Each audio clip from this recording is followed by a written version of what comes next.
Welcome back to the critical theories class after UTS. So, according to the syllabus today and next week, we are going to discuss the third approaches, or maybe the fourth, the fourth approaches that you are going to be introduced to. That is the psychoanalysis approach, which related to, of course, psychology. So in the context of literary critics, if you choose to do psychoanalysis, it means that you're viewing the literary works through the lens of psychology. So basically yeah. For example, sociological, you look at it from the sociology lens, and then historical, you look at it from the historical lens, but this one is through the psychological lens.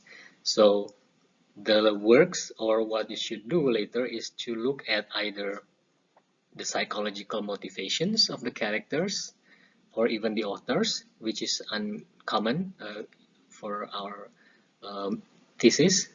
Uh, and usually the psychological motivation of the characters is generally considered a more respectable approach. So we do not discuss the psychological aspect of the writer, but of the characters. And among all of so many psychological theories, most of the psychoanalysis approach is referring to Freudian theory, or from the person psychologist Sigmund Freud. But also sometimes others take Jungian from another psychologist, Carl Jung. So two major figures, Sigmund Freud and Carl Jung, in the psychoanalytic literary theory. So here are two important figures in psychoanalysis. On the left is Sigmund Freud, an Austrian, and also Carl Gustav Jung, a Swiss. So Freud came up with the theory first, and then Jung actually later became his disciples, although at one point they split because there's a conflict in the belief or in the theory that they both developed. So they go separate way. Yeah. But at the beginning, Carl Jung is supporting Freud. And this is a brief theories from the two figures. In the left, Freudian refers to those who use Freud theory. It is based on the theories of psychoanalysis, psychoanalyst Sigmund Freud. And the approach itself involves pinpointing the influences of the character's ego, superego, and id. So there will be three terms that we are going to discuss today: ego, superego, and id. And also there's an additional theory such as the sexual implications in the symbols and imagery, since Freudians believe that all human nature is motivated by sexuality. So if you want to compress Freud's theory, he basically say that everything that human does is driven by sexuality, yeah, especially those which is unconscious. And some of the terms in Freudian theories are unconscious, repression, Oedipus complex, and also libidinal imagery. While in Jung, called Jungian, the Jungian theory is a concern with the process of what makes a person different from everyone else, called individualism. So Jung focuses on three parts of human mind: the shadow, which refers to villain in literature; the persona refers to the hero; and the anima, the heroine. So Jung is also very influential in archetypal literary criticism, and the terms in Jungian psychology is collective unconscious, archetypes, hero's journey or quest.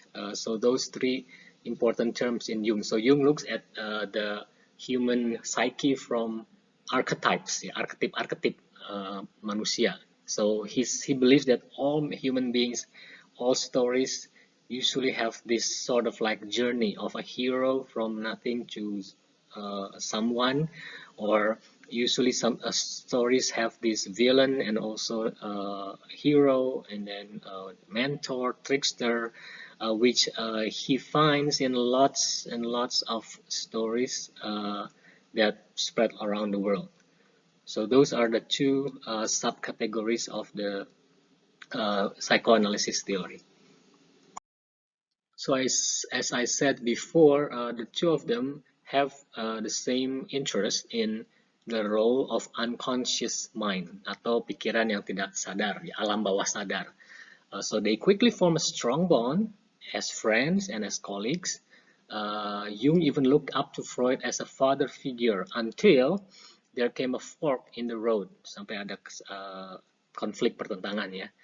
Freud satu sisi percaya bahwa sexual urges atau dorongan-dorongan seksual adalah the driving force behind human behavior.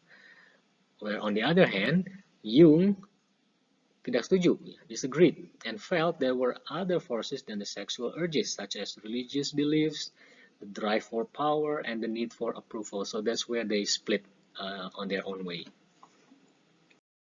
So for this class, we will only focus on Freud's theory. So we will not be going to discuss Jung, although I'm sure that Jung's theory is also interested because he talks about these archetypes. But if you want to know more, you can read more about Jungian theories. But for this meeting, psychoanalysis approach, we're going to focus on Freud.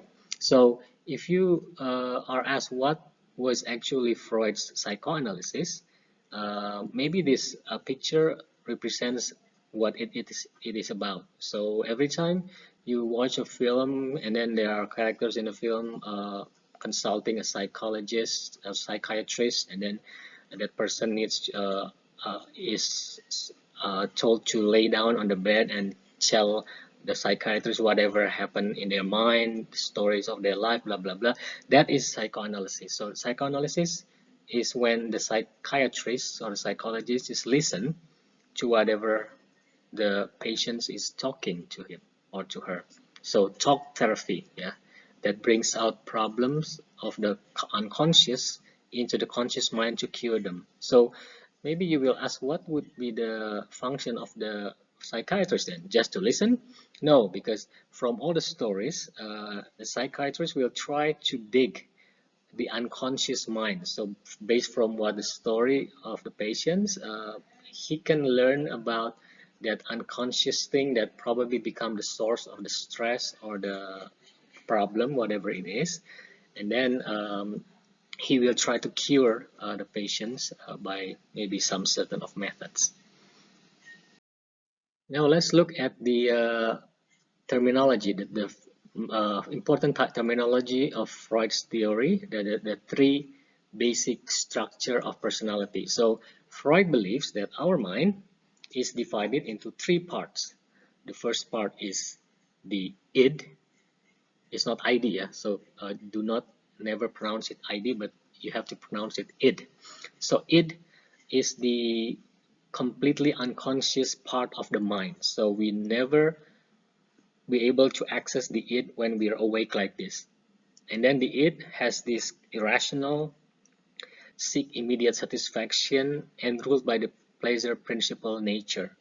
Jadi sifat-sifat dari id ini sangat tidak irasional, cuma mencari kepuasan diri dan dikuasai oleh prinsip-prinsip kenikmatan.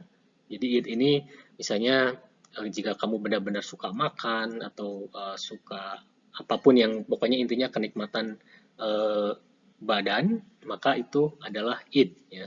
Jadi id sedang menguasai seseorang ketika nafsu-nafsu tersebut tidak bisa dikendalikan. Dan yang kedua, jika itu yang paling bawah atau insting-insting yang bisa dibilang insting-insting animalistik, ya, yang paling atas itu adalah superego yang paling yang mengacu pada norma-norma moral, values, virtues. Jadi superego ini seperti mungkin border atau batasan-batasan mengenai apa yang betul, apa yang salah, yang sesuai dengan moral, ajaran, agama, kemudian perasaan bersalah, perasaan gelisah, takut. Ini semuanya dikuasai oleh superego. Jadi superego itu memberitahukan ego kita untuk bisa menahan diri dari melakukan hal-hal yang dianggap salah atau tidak sesuai dengan norma. Dan yang ketiga, yaitu kita sekarang ketika kita sedang sadar seperti ini, itu adalah ego. Ego itu dikenal juga sebagai prinsip realitas. Jadi realitas yang kita hadapi saat ini ketika kita berjalan, berbicara, menonton, pokoknya ketika kita sedang sadar, sedang biasa, itu adalah ego ya. Dan biasanya ini juga ada problem solving dimensions of our personality. And there's a good and bad side of the ego. So these are the three basic structure of personality: id, superego, and ego.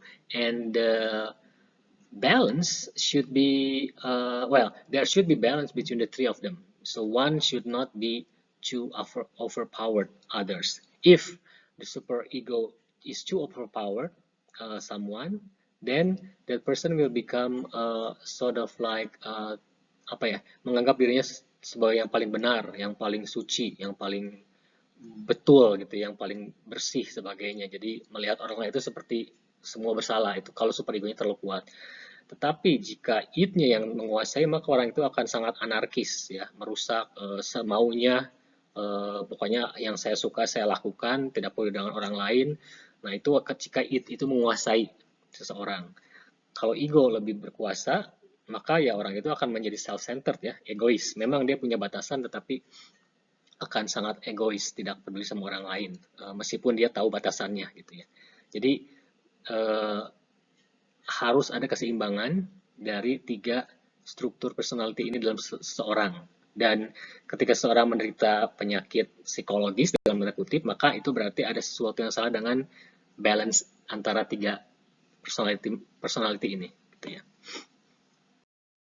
Nah, jika diilustrasikan, maka tiga struktur personality itu seperti gunung es. Yang paling atas itu adalah conscious level. Jadi ketika kita sedang sadar seperti saat ini, ketika sedang berbicara, sedang nonton, sedang baca, dan seterusnya, itu adalah conscious level yang ujung tip of the iceberg ya. Jadi thoughts, perceptions itu ada di sana. Kemudian di bawahnya yang tenggelam itu adalah subconscious. Subconscious ini sesuatu yang tidak di alam bawah sadar kita, tetapi kita masih bisa seperti hard drive gitu ya. Kita misalnya ditanya orang, kamu makan apa? Kamu langsung ingat-ingat kan, memoris. Oh, saya makan itu. Jadi masih bisa di withdraw, kemudian dimunculkan, diucapkan di dalam kesadaran kita. Atau ketika ditanya 2 tambah 2 berapa? Nah, kita kan ada ingat ya, stored knowledge. Oh, 4 misalnya. Jadi subconscious level ini adalah level yang tidak pernah kita hadirkan dalam conscious kita saat ini, tapi ketika ditanya kita bisa jawab itu karena itu berupa memories dan stored knowledge. Nah, yang paling besar yang terbenam di bawah lautan itu adalah itu adalah unconscious level, dan disinilah id itu terletak. Jadi superego dan ego itu ada di conscious level, sedangkan id itu ada di unconscious level. Jadi mengapa Freud bilang bahwa manusia didorong oleh sexual urge atau id, karena memang itulah bagian paling besar dari struktur personality manusia, yaitu di paling bawah yang tenggelam, tidak kelihatan tapi ukurannya paling besar, yang merupakan isinya misalnya ada fears, violent motives. Misalnya kita lagi di jalan gitu ya, lagi nyetir tenang-tenang, tiba-tiba ada yang nyerempet, kita kan pasti langsung marah, dan dalam hati kita ada motif semoga aja jatuh gitu ya, atau semoga aja kecelakaan. Nah, itu adalah sesuatu yang unconscious gitu ya, yang ada di dalam, yang sebetulnya jelas melanggar superego, sehingga tidak muncul beneran gitu, tidak kita melakukan sesuatu yang jahat, tapi hanya motif yang muncul gitu. Atau unacceptable sexual desires. Misalnya ya tentu saja kalau kita melihat atau kamu melihat wanita atau pria, aduh cantik, cakep gitu ya, pengen jadi pacarnya, pengen ngapain gitu, terserah. Nah, itu adalah unacceptable sexual desire. Nggak mungkin kan tiba-tiba seorang seperti binatang menyerang gitu ya, melakukan pemaksaan. Nah, itu adalah hal-hal yang ada di id. Contohnya irrational wishes, immoral urges, shameful experiences, selfish needs, trauma yang pernah terjadi di diri kita. Biasanya semuanya itu didedetin ya, dimasukkan, direpress istilahnya, makanya ada istilah repression ke dalam unconscious mind. Tapi menurut Freud, kadang-kadang hal-hal yang ada di dalam unconscious level itu bisa muncul ketika di-trigger oleh sesuatu. Misalnya ketika ada orang yang trauma akan suatu kejadian, dia repress, dia tidak mengalaminya lagi, tapi ketika dia melihat satu kejadian yang bisa men-trigger, maka kemudian trauma itu muncul lagi dari unconscious dan muncul ke conscious level dan membuat orang itu menjadi tiba-tiba dikuasai oleh dikuasai oleh traumanya gitu. Sehingga misalnya pingsan, teriak-teriak, itu kan semuanya adalah hal-hal yang direpresi. Atau dalam mimpi itu juga bisa terjadi. Ketika kita mimpi, biasanya kita suka mimpi aneh-aneh ya. Itu biasanya terjadi karena ketika kita mimpi itu dalam conscious level itu ada semacam apa ya, menurut Freud itu kayak ada semacam jembatan atau pagar penghalang supaya sesuatu yang di unconscious itu tidak keluar. Tapi ketika sedang tidur, si pagar ini tuh agak logor gitu ya, sehingga muncullah memori-memori atau urges dari unconscious naik ke atas gitu ya. Contohnya misalnya kalau buat pria mimpi basah misalnya ya. Nah, itu adalah contoh bagaimana menurut Freud keinginan-keinginan seksual yang tidak bisa terungkapkan di saat sadar itu muncul ketika tidur lewat mimpi misalnya. Itu teorinya dari Freud. Jadi kita bisa lihat bahwa id itu menguasai human behavior meskipun dia di-repress, tapi itu adalah sumber berbagai hal yang memang tidak sesuai dengan realitas prinsip-prinsip realitas yang ada di dunia ini ya, yang melanggar norma sebagainya, itu semuanya ditekan di dalam sub unconscious level di sini. Nah, terkait dengan keseimbangan antara tiga struktur personality tersebut, ini ada suatu ilustrasi yang bisa mungkin dengan mudah memberikan penjelasan apa sih bedanya. Nah, kalau it misalnya, I want it now, pokoknya nggak mau tahu, pokoknya saya pengen sekarang. Itu it, jadi dia itu sangat demanding ya. Tapi superego adalah yang bisa norma moral. Jadi dia bilang you can't have it, it is not right. Misalnya kamu sedang diet, tiba-tiba kamu lihat coklat, aduh saya pengen makan ini. Nah, terus superego kamu berpikir nggak boleh, kamu sedang diet gitu ya. Nah, kemudian tapi si ego ini menjadi penengah gitu seakan-akan ya. When he said, I need to do a bit of planning to get it. Jadi ego itu seakan-akan memberikan jalan tengah supaya bisa menyeimbangkan keinginan dan juga sesuatu yang dilarang oleh si superego. Contohnya ini ya, the it, I want chocolate. Superego, you were on a diet. Nah, egonya gimana? Ya udahlah, I just eat a small bar of chocolate. So both are there's negotiation between the it and the superego. Tapi kalau tiba-tiba kamu gelap mata dan makan coklat sebanyak mungkin, ketika misalnya lagi putus atau ketika lagi sedih, nah itu adalah it kamu tuh sedang berperan sehingga lupa diri gitu ya. Nah itu meskipun kamu tahu itu salah, tapi ketika dilakukan, nah itu berarti it-nya itu sedang menguasai. Gitu. Meskipun secara unconscious, tapi it comes in your action, comes out through your action. Jadi kita lihat lagi lebih dekat mengenai id. It made up of everything the superego disapproves. Jadi segala sesuatu yang tidak disetujui oleh superego itu adalah id, termasuk kemarahan, depresi, evil dalam tanda kutip, unchecked sexual desire, addiction, hedonisme tanpa adanya restraint dan sebagainya, itu semuanya adalah dalam struktur id. The oldest mental province in the human organism, present at birth, instinctual, the drive to survive and to procreate. Jadi ini adalah province atau bagian mental tertua dari organisme manusia. Jadi dari id, superego dan ego itu id itu yang paling tua, yang paling awal, yang muncul pertama kali ketika kita lahir. Contohnya, ketika bayi nangis, mereka kan tidak peduli apakah itu sedang siang, malam, orang lagi tidur, orang lagi istirahat, nggak mau diganggu kan. Kalau lagi mau lapar, minta makanan, nggak bisa ngomong, nangis kan sekeras-kerasnya. Mau buang air, nangis. Jadi itu adalah yaitu it gitu ya, karena tidak perlu dengan lingkungan, pokoknya saya ingin sesuatu dan saya harus mendapatkannya dengan cara apapun. Jadi instinktual, didorong oleh need to survive dan juga untuk berkembang biak. Jadi memang mengapa selalu dikaitkan dengan sexual urges, karena memang id ini ada sejak dari sananya di gen semua makhluk hidup itu ada dua insting utama, yaitu insting untuk survive dan juga insting untuk mereproduksi. Kalau binatang mungkin tidak ada moral ya, kalau reproduksi dia tinggal cari pasangan. Tapi manusia ada moral, ada id sama ada ego. Ketika dia bertumbuh menjadi dewasa, dia tahu mana yang salah, mana yang betul. Tapi insting untuk reproduksi dan survive itu selalu ada menurut Freud. Dan akhirnya id ini juga dilihat ultimately as something that needs to be held in check. Jadi dilihat sebagai suatu struktur yang terus-menerus harus dicek dan dicek, jangan sampai bablas gitu ya, jangan sampai kita dikuasai oleh id kita. Jadi diilustrasikan sebagai the devil. Superego adalah mental province that responds to the demand of parental and immediate social influences. Jadi superego ini semua hal-hal baik, moralitas, norma yang diajarkan kepada kita dari orang tua, dari sekolah, dari agama, dari komunitas yang menjaga kita supaya hidup sebagai manusia yang baik dan perilaku yang baik. The parental or patriarchal and authoritarian gaze that permeates and follows what you do from childhood into adulthood. Jadi ini adalah superego ini seperti Big Brother yang terus-menerus menatapi kita dari kita kecil sampai kita dewasa, baik itu dari orang tua, dari kolega, dan dari peer social peer lainnya gitu ya, yang melihat kita bagaimana kita berperilaku dan sebagainya. Jadi ini akan selalu terus ada gitu. Jadi seakan-akan jadi watchman kita, karena itulah fungsi superego untuk menjaga supaya kita tidak distracted ya, atau belok ke yang negatif.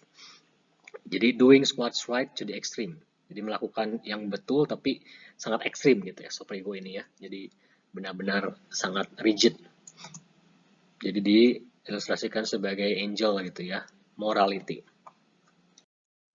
Dan ego ini adalah intermediary, penengah antara keinginan-keinginan id dan juga si superego. Kalau ego ini mencari keseimbangan, that the demands of the id, keseimbangan antara yang diinginkan oleh id dan juga yang dilarang oleh superego. Dan juga di refer sebagai ideal self ya, which attempts to repress unchecked its desires while also allowing for acceptable level of satisfying needs rooted in the id. Jadi di sini ego ini bisa dibilang kalau kita egonya bagus, kita bisa membalance gitu ya antara superego dan ego. Dan ini banyak sekali terjadi kasus ketika ya dalam kasus-kasus etika gitu ya, yang bermain itu superego atau id-nya, dan kita harus bisa balance antara id dan superego itu dengan ego kita sendiri. Makanya disebutnya reality. Inilah kehidupan kita gitu. Kalau superego itu kan terlalu berat bagi kita ya, terlalu banyak aturan, kayaknya manusia tidak bisa berkembang. Sedangkan id itu kayaknya terlalu lepas. Nah, ini makanya realitas itu adalah ego. Jadi yang dilakukan Freud adalah dia menghabiskan hampir seluruh waktunya itu untuk bekerja terkait dengan super unconsciousness ini, ya, unconscious mind. Jadi unconscious ini diilustrasikan sebagai big iceberg yang di dalamnya ada hidden repressed desire of life for an individual. Jadi kita tadi sudah bahas ya unconscious, and then there's a preconscious ya, ada juga yang tadi memory dan sebagainya itu di subconscious, dan consciousness di atas. Kemudian terkait dengan sexual urge, Freud berteori bahwa bayi, infants, have a strong sexuality that they grow out of, and sometimes back into. Nearly all human desires are based in the libido. Dreams or slips of the tongue can reveal aspects of the unconscious. Jadi kalau kita mimpi atau tiba-tiba kita salah ngomong, nah itu ketika salah ngomong itu bukan salah pikiran kita, tapi itu adalah unconscious mind kita somehow projecting something gitu ya, dari unconsciousness. Infant male suffer from the Oedipus complex, which can result in a neurosis if a trauma occurs. Jadi it's all about sex according to Freud. Nah, terkait dengan sexual urge ini, selain teori yang tadi 3 structure of personalities, Freud juga came up with teori dari yang dinamakan psychosexual development. Jadi di sini dia definisikannya sebagai teori yang terkait dengan psikologis, tetapi yang juga dihubungkan dengan seksualitas. Makanya disebutnya psychosexual development. Jadi Freud percaya bahwa ada beberapa stage yang dialami oleh semua manusia terkait dengan perkembangan psikoseksual ini. Yang pertama adalah tahap oral stage dari umur 0 sampai 2 tahun. Jadi dalam tahap ini katanya sumber kenikmatan bagi manusia umur 0 sampai 2 itu adalah mulut. Dan kenikmatannya itu didapatkan dari sucking, biting, swallowing, dan seterusnya. Makanya kita lihat bayi itu kalau sedang ya bayi gitu ya, suka memasukkan apapun ke dalam mulutnya. Dia selalu ingin merasakan sesuatu dalam mulutnya. Kenapa? Karena menurut Freud itu adalah oral stage. Jadi stage ketika kenikmatan itu didapat dari memasukkan sesuatu atau melakukan sesuatu dengan mulut. Dan jika seseorang tidak bisa melampaui proses oral stage ini sampai dia dewasa, maka dia akan mengalami kelainan seksual yang katanya orang tersebut itu akan cenderung terobsesi dengan aktivitas-aktivitas oral. Misalnya suka makan, minum, merokok, berciuman, dan seterusnya. Oral stage ini biasanya akan berakhir sendiri ya, akan menghilang sendiri ketika fokus si bayi itu sudah shift bukan lagi ke mulutnya, gitu, bukan lagi memasukkan benda ke mulutnya. Jadi menurut Freud orang-orang yang masih dewasa itu masih suka merasakan kenikmatan lewat mulut itu berarti oral stage-nya itu mungkin belum selesai gitu ya, masih terbawa sampai dewasa. Nah, tahap kedua setelah oral stage menurut Freud adalah anal stage. Jadi di sini anus menjadi sumber utama dari kenikmatan. Dan contohnya di sini sebetulnya ketika seorang anak buang air besar ya, itu memberikan kenikmatan. Mungkin kayaknya bukan anak ya, bagi semua manusia pun ketika kita ekskresi, buang air itu kan enak gitu ya. Tapi tentu saja tidak bisa sembarangan kan. Kenikmatan itu meskipun nikmat, tapi tidak bisa dilakukan sembarangan. Nah, ketika bayi itu kan mereka pakai popok. Kenapa ya? Karena mereka tidak peduli kapanpun, dimanapun. Pokoknya kalau saya mau ke WC ya saya tinggal buang air besar atau kecil gitu kan. Tapi ketika dia sudah masuk ke dalam tahapan toilet training, maka dia terpaksa atau dipaksa harus menahan atau menunda kenikmatan tersebut. Dan akhirnya sampai dewasa kita juga seperti itu kan. Dan meskipun kita enak buang air itu, tapi kalau tidak bisa atau tidak ada tempatnya, tidak akan mungkin kita seenaknya buang air dimanapun. Jadi di situ adalah anal stage ketika kenikmatan itu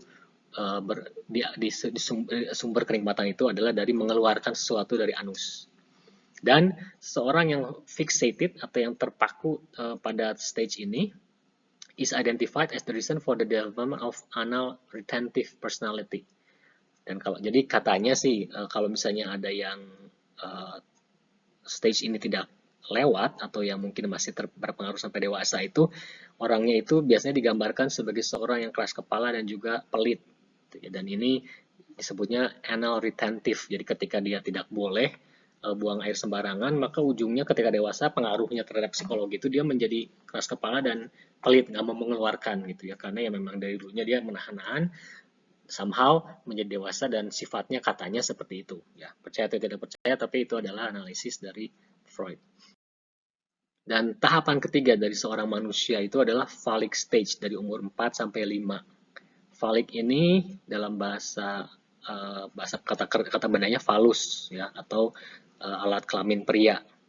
Nah, di sini 4 dan 5 itu kalau kamu misalnya punya keponakan atau siapapun gitu ya, mereka suka pegang-pegang alat kelaminnya sendiri gitu ya. Seakan-akan menikmatinya. Memang betul itu adalah tahapan ketika mereka sedang mengeksplor dan memanipulasi alat kelamin mereka.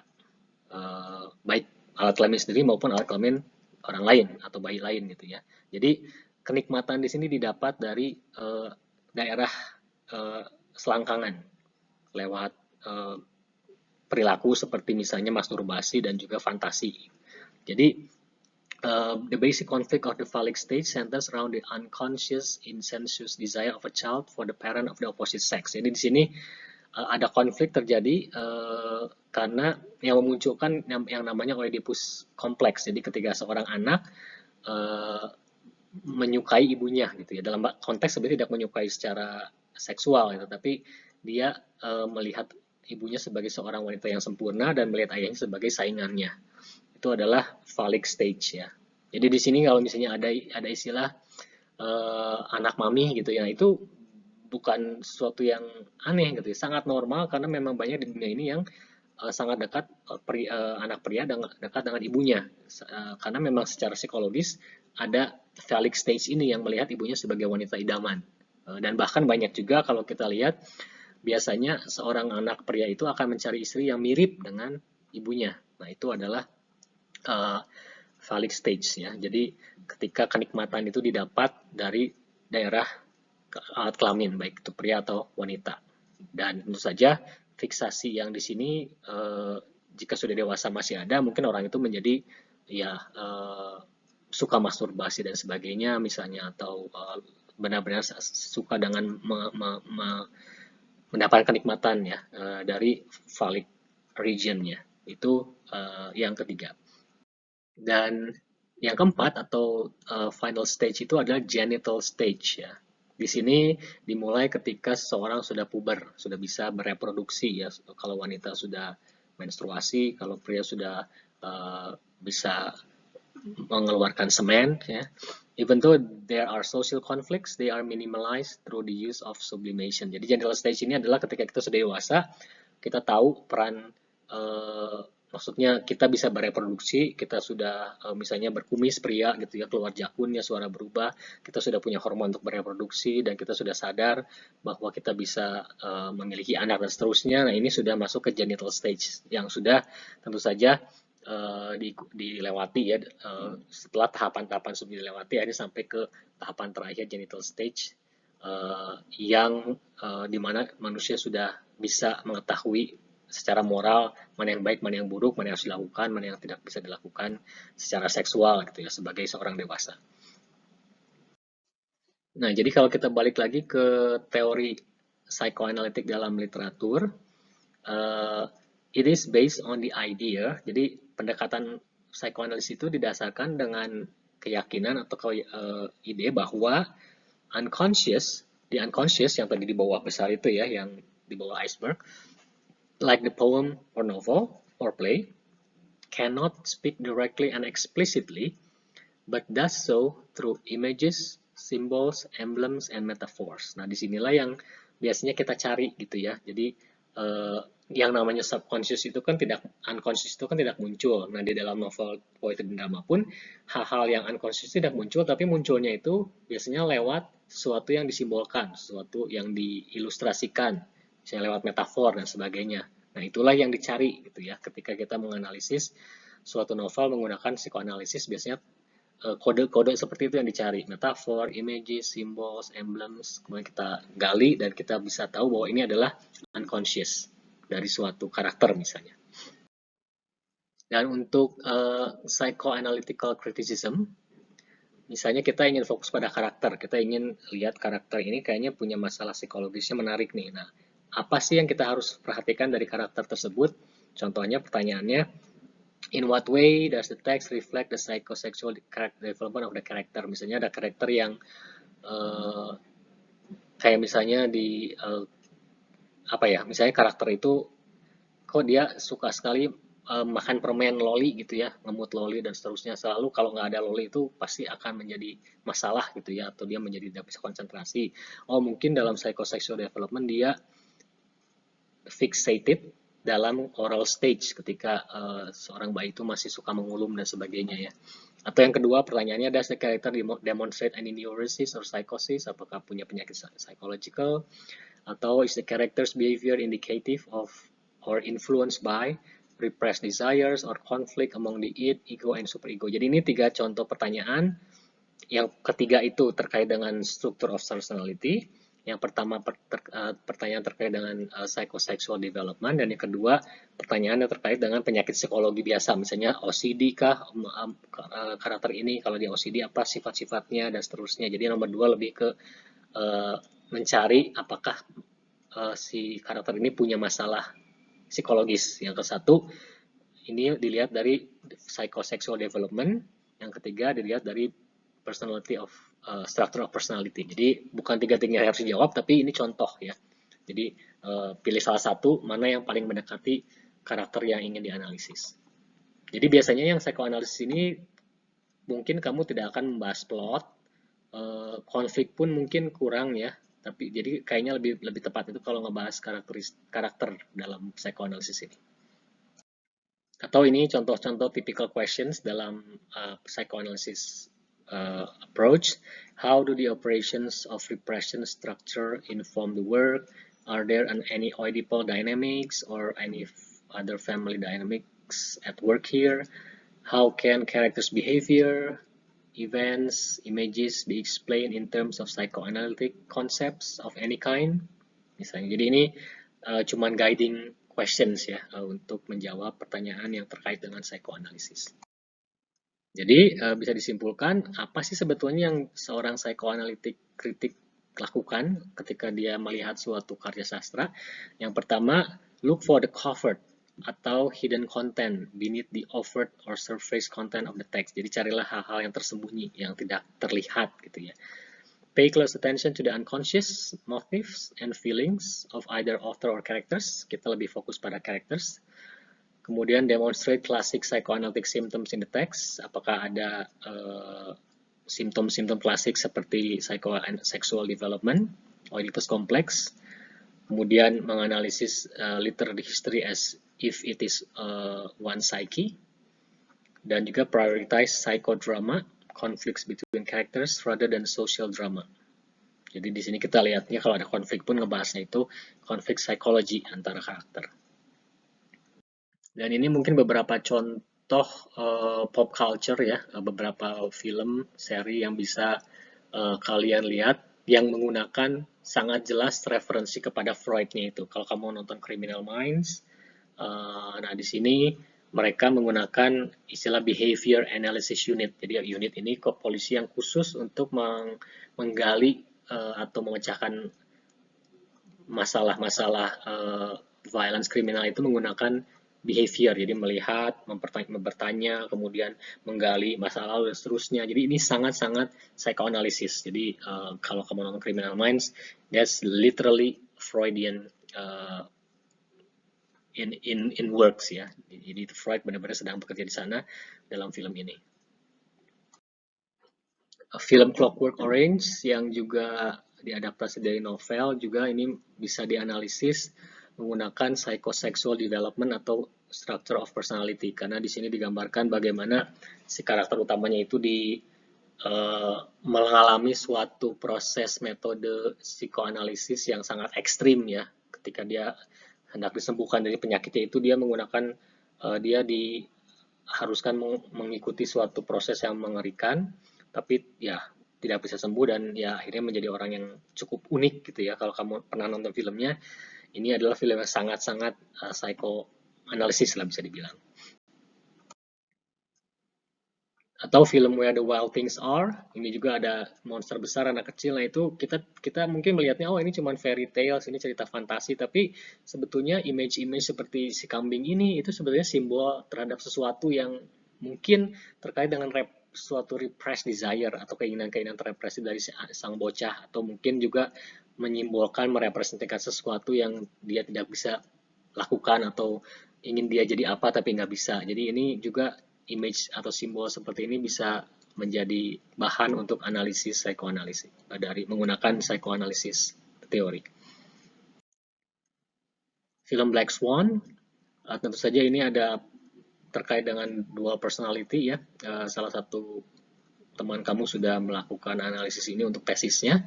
Dia menggunakan Freud untuk menganalisis karakter utama dari Black Swan ini yang berusaha sebaik mungkin untuk menjadi Black Swan, dan juga itu mempengaruhi secara psikologis realitas dia. Jadi dia hidup dalam realitas, tapi kemudian ketika id-nya itu naik dalam bentuk obsesi dia yang berlebihan, dia menjadi orang lain gitu ya. Dia melihat halusinasi dan sebagainya. Nah, ini juga salah satu yang bagus untuk bisa dianalisis dalam konteks psikoanalisis. Dan film terakhir, dari sekian mungkin ribuan film lain yang terkait dengan psikoanalisis, saya jelas tentu saja film Psycho ya.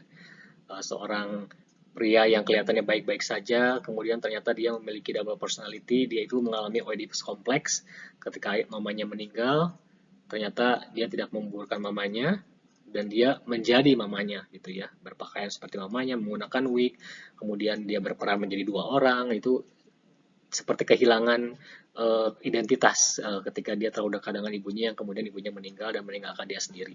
Jadi Psycho ini pun jelas sesuai dengan namanya sangat sangat dapat dianalisis oleh teori psikoanalisis.